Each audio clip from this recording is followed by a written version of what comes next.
Overwhelmed daw si Miss International 1979 Melanie Marquez para sa success ng daughter niyang si Michelle Marquez D.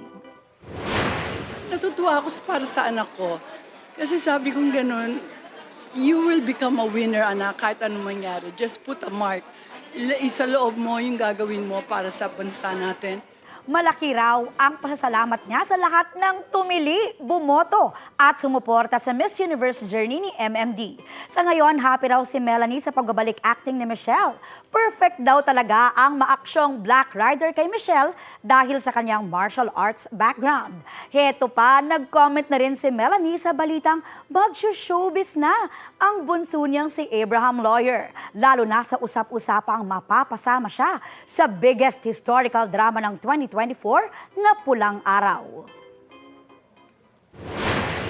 Susubukan niya siguro yan.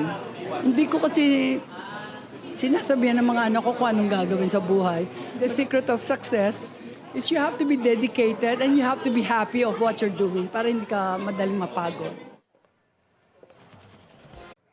Mga kapuso, para sa mga maiinit na balita, mag-subscribe sa GMA Integrated News sa YouTube.